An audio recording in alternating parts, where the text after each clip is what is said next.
close ain't okay. Don't feel good because you played a team that was better than us going into the game, and you came close. That's not okay. It's not what we want around here. I thought we were the more physical team. I don't even think that was close. I mean, we're trying to set a mentality around here, and I thought they ran to the ball and they were a lot more aggressive than we had been. I mean, if we score a touchdown there at the end, we're going for 2. We're not kicking the extra point. We weren't playing for overtime. I mean, if you're playing a team that you think is better than you and they would have had the advantage in overtime, you might as well try and win it, and we had the momentum. So if we can make those 2 catches, we'll keep the drive going. I mean, it's the same old thing, same broken record. We give up 3 big plays, 2 of them assignment errors, and another one we get run by in cover 3, which, I mean, I struggle with it because I've never been around guys that give up big plays like that. So it's heartbreaking to me. It's crushing me, and we got to get it fixed. I mean, we got to find a way. The assignment errors are we can't have that happen. We're beating ourselves. I mean, our biggest opponent right now is the Lobos. The Lobos beat the Lobos tonight. The Wolfpack didn't, and we gave one away that I thought we had a chance to win.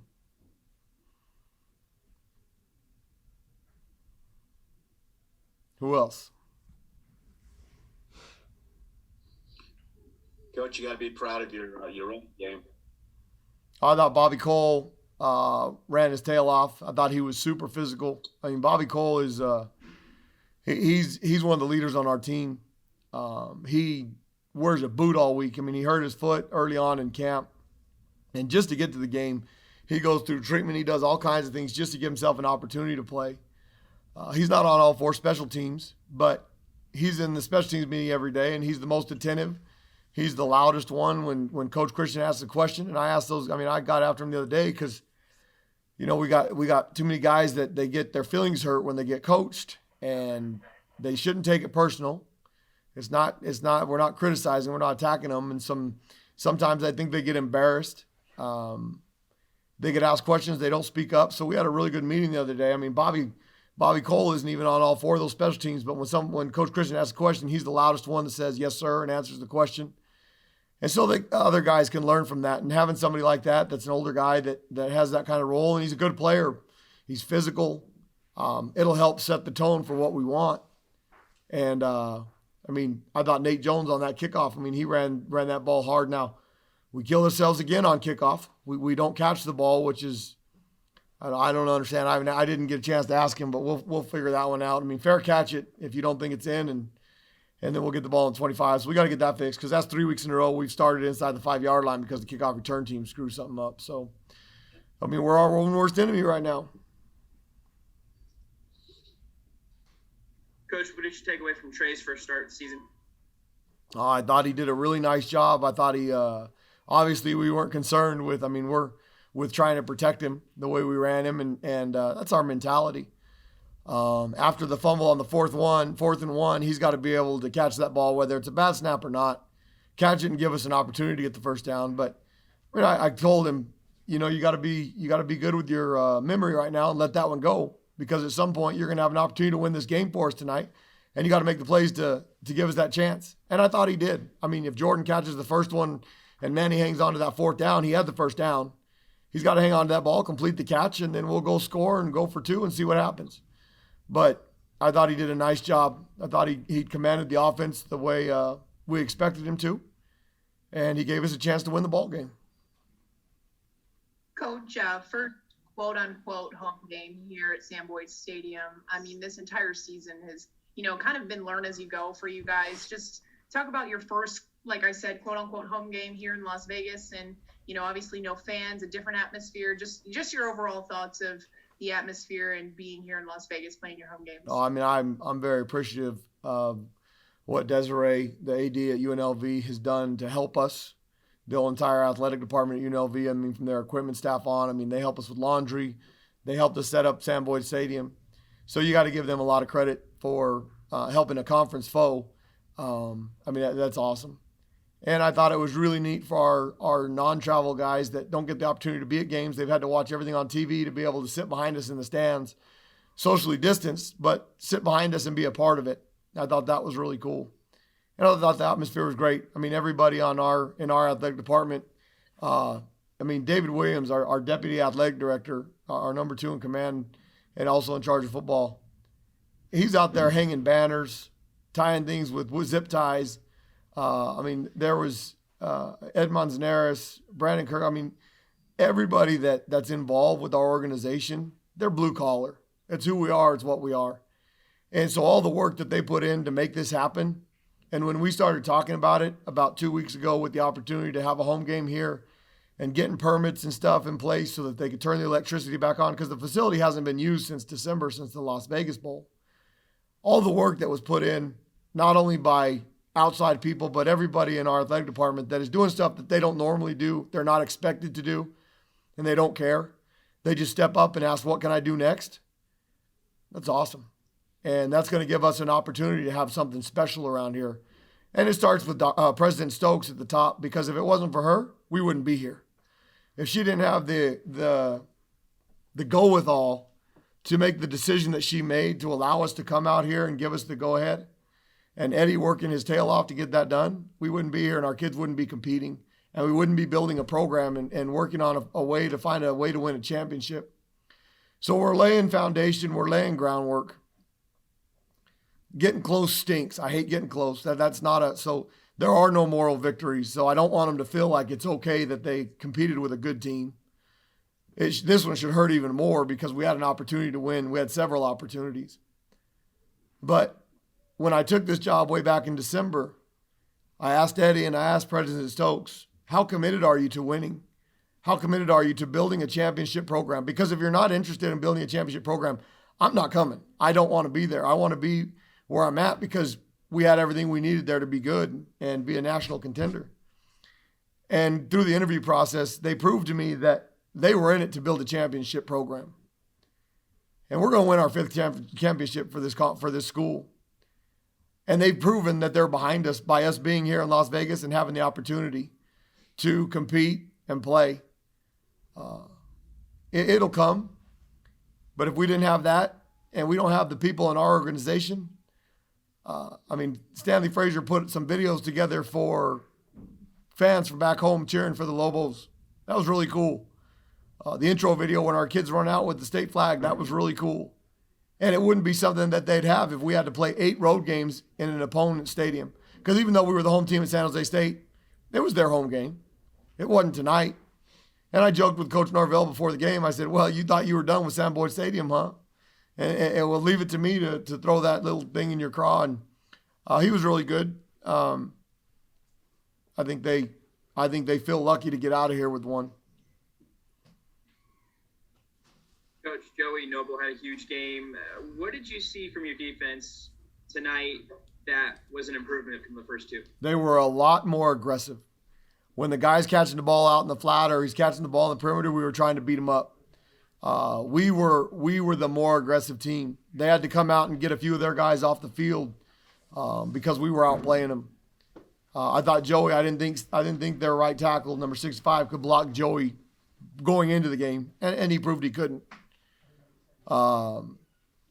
They didn't really adjust. I thought schematically we did a really good job. If we don't give up 21 points on 3 plays, we win the game. It's not even close.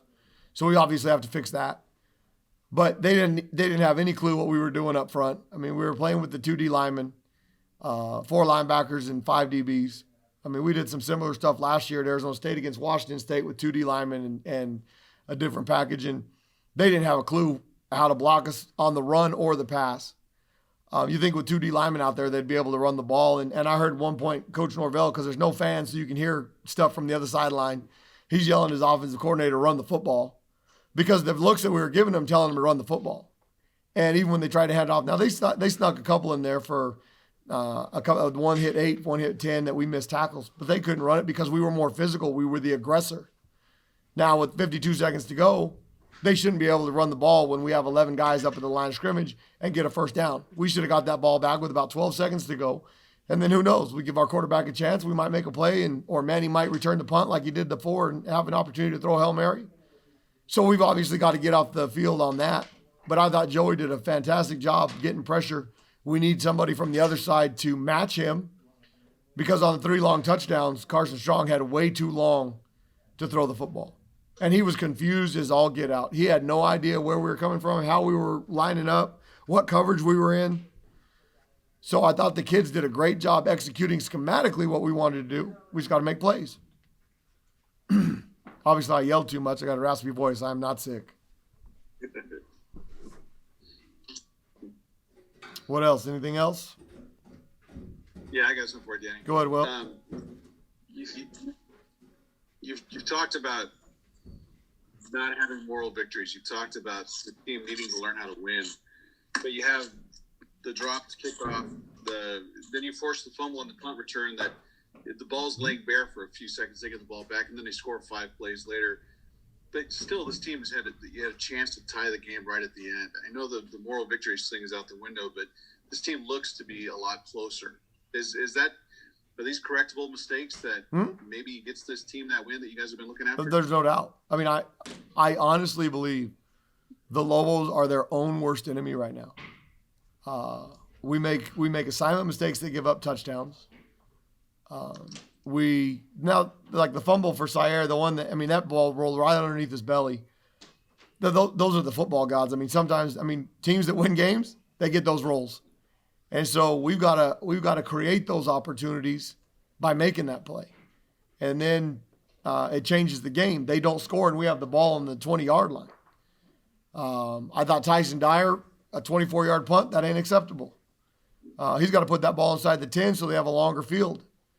And I don't want them to be content with being close, because why play if you want to be close? Why put in all the effort and all the work?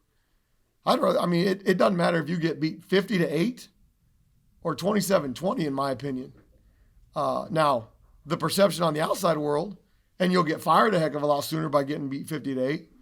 So but I don't want to be the head coach here if we're happy with losing 27-20 and the kids are okay with it. That means we have the wrong kids, and that means you have the wrong guy in charge, because that's not a winner's mentality, and it's how I was brought up in this deal. Now, the hard part is when we were here before, it took a while. We won 3, we won 4, we won 5. And then in 2001, we win 6 games, and then we end up going to 5 straight bowl games, and we're bowl eligible for 7 straight years. I guess I forgot, because when you get used to winning at the other places we were, you forget how bad it hurts to feel like this. And I absolutely hate it. I hate losing more than I enjoy winning. And that's sad. It is. Because you should enjoy winning when you win. It should be, a winning locker room for a football team. I don't know that there's a better place in the world after a sporting event. Because you work so hard for 365 days a year. For this year, it's 8 guaranteed opportunities. And we already had 1 stolen from us. So 7. So why be close? You put all that work in, you got to do everything you can. And we got to stop being our own worst enemy. And we will. We're going to be really good around here on defense, and we're going to be really good around here on offense, because we're physical. And my firm belief, my opinion, is the team that plays the hardest, the longest, usually wins. Well, we played harder, and we played harder longer than they did. We were more physical. We just kill ourselves. The assignment mistakes on defense, turning it over on the 4th and 1, turning it over, not recovering the punt when we cough it up. And Dobbs, that's only his 2nd fumble in 2 years. As loose as he carries the football, we made an emphasis to our football team. If he's going to run like that, you ought to beat him up, and you ought to make him pay for it. We did. We just didn't recover it. We got to come up with that ball. And then on the drive there at the end, Jordan's got to make that catch. Manny's got to catch that ball and hang on to it. Those are correctable mistakes, but we just got to fix them. We're our own worst enemy right now. The Lobos are beating the Lobos. And we've been very competitive in 3 games. I think we've had a chance to win all 3. Now, people might disagree with the San Jose State game, but when that thing's 21-21 in the 3rd quarter, we have all the momentum. If we make a stop instead of giving them the field goal, or we go down and score after we hold them to a field goal, it's a completely different game. We don't know how to do that yet. The Hawaii game, we're up 20-7. We ought to be up 27-7. We don't know how to do that yet. And we're going to keep coaching them. We're going to keep beating after them. But when you got a team on the ropes, you got to finish them. Or if you've got an opportunity to go and score to tie the game, we ain't going for the tie. We're going to go for 2. And then I can answer that question in the newspapers. Why did you go for 2 if we don't make it? Well, I don't care. I thought they were the better team going into the game. And when you're playing a better team that's going to have an advantage the longer the game goes on, you take your chance. And if it doesn't work out, it doesn't work out. But that's the mentality we're setting for our program. We're here to win. We're not here to play for second. Second's just the first loser. So given what the health order changed to yesterday, do you feel like you guys need to get comfortable being there and looking like you're going to be there a while longer? Home away from home. I'll see you on December 13th. Unless we can get a game scheduled for December 19th. Now I feel bad for my wife and all of the families of the coaches and players that they don't get to see them. I miss my 4 kids more than anything in the world. I miss my wife more than anything in the world because she's my best friend. I love her to death. And it's not easy. But she knew when she married me that there's going to be some things that are out of our control. And she knew when I became the head coach at the University of New Mexico. Now, I feel sorry for her on this because when I took this job as the head coach of the University of New Mexico, she had a lot greater vision of how she was going to be involved. She would normally be here. She would have had a trip to Hawaii. She would have we'd be sleeping in the same bed every single night, and she'd be making a lot more decisions. Now, I knew she knew that I was going to go for 2 points, and she hates that stuff, but because she's a competitor and she hates losing probably as much as I do. So it's not what she thought it was going to be. But it's not what anybody thought it was being. Who thought we were going to be in the middle of a global pandemic? So give a lot of credit to President Stokes and everybody that's involved. I love Albuquerque. I love Albuquerque more than anything in the world. That's why I came home. But it's going to have to wait till December 19th, it looks like. I hope we can play on the 19th, but if we have to come home on the 13th, we'll come home on the 13th, and we have to quarantine when we get home, we'll quarantine when we get home until this thing's over. But I'm very appreciative for you guys getting on Zoom and not being a part of it, because I know you guys would like to be at the game. If we were playing at University Stadium, all you guys would have been there. You guys are giving up things too. And I'm very appreciative for everybody that's giving things up so that our kids have an opportunity to compete. Because they're competing. They're trying hard. We're making progress. But I don't think progress is good enough.